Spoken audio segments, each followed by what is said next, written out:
So I thought now would be a good time to dive a bit and do more research into the lore of Monster Hunter World and create some content to shine some light on it for anyone who might not really be paying attention or anyone who's interested in the storyline. Maybe you just go in, slay monsters, and go about your business, and that's fine. With that said, there's one mystery that I've been trying to find an answer to pertaining to recent events, and that is, how could we be fighting Safi'Jiiva when we killed Xeno'Jiiva?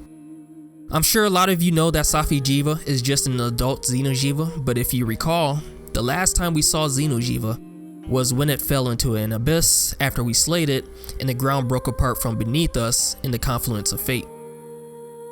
I searched online through forums and articles and in the in-game story to see if there was an answer to this, and perhaps I just overlooked it, but there doesn't seem to be one.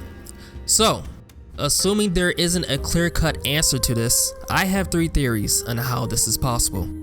The first theory is that there are actually multiple Xeno'Jiivas and we only slayed one, but there's a lot of ways that doesn't really make sense, and I'll explain that in a bit. The second is that it somehow survived our attack and the fall. This one actually could be possible.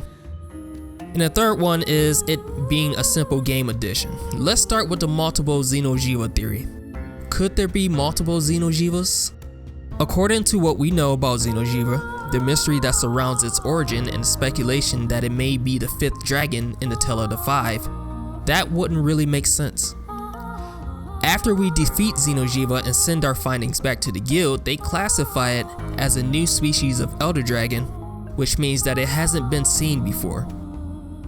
And with that said, when we found Xeno'Jiiva, we discovered that it feeds off the energy of other elder dragons and had been incubating in the Elder's Recess for years. This means that certain conditions has to be met in order for Xeno'Jiiva to, well, I suppose the best word to use here is develop. As far as how Xeno'Jiiva was created in the first place is still a bit of a mystery. Some say that the Sapphire Star somehow brought forth a meteor and the meteor came down to the New World, bringing Xeno'Jiiva with it. Others believe that the fifth dragon in the Tale of the Five is, in fact, Xeno'Jiiva, and there are some crazy strong evidence to suggest this. It is strongly suggested that the New World was created by the five dragons from the Tale of the Five, and ironically, there are 5 different areas on the map with the Elder's Recess north of all other areas, which is where Xeno'Jiiva is. The Sapphire Star guiding things to the New World in the Tale of the Five could be matched with how Xeno'Jiiva is luring things to the Elder's Recess. And if you're not exactly sold on that, then look at the descriptions of the materials we use to craft the Xeno'Jiiva and Safi'Jiiva weapons and armor.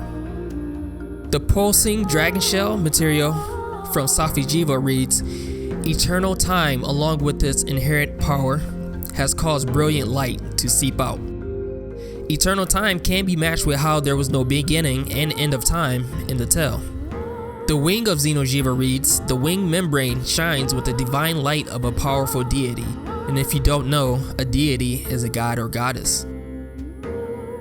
The Xionium crystal of Safi'Jiiva reads, "The grand energy of the descended emperor lies within its core." Descended emperor could be a reference to the Sapphire Star and Xeno'Jiiva coming down from it.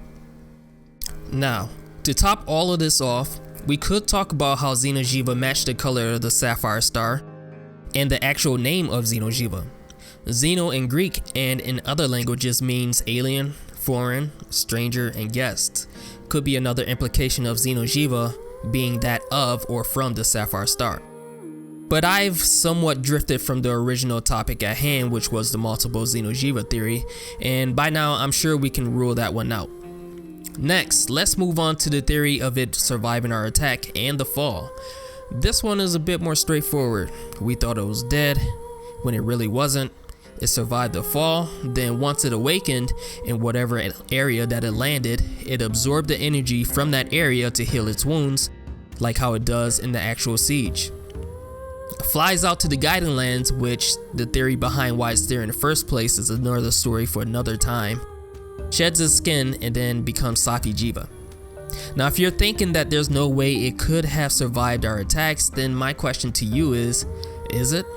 We are talking about what looks to be a dragon god here.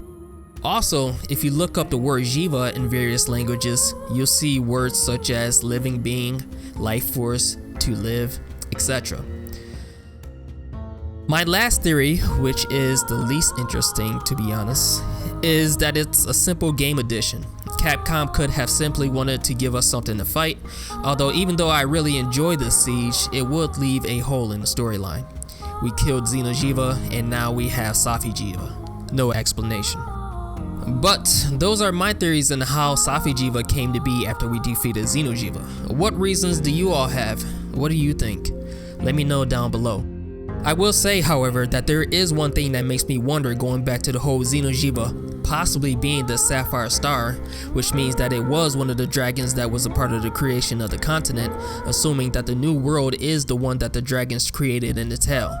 Xeno'Jiiva was the reason why Zorah Magdaros was on his way to the Elder's Recess in the first place, which means that Xeno'Jiiva almost caused the whole continent to get destroyed, which is crazy if Xeno'Jiiva was the 5th dragon that helped create it. But I digress.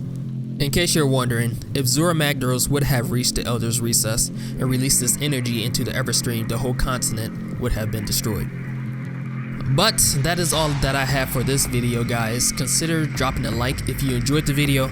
Comment down below if you have any thoughts. Be sure to subscribe for more videos that I have coming along the way, because I do have more lore video ideas for the future, so make sure you hit the notification button to get notified for when I put those up.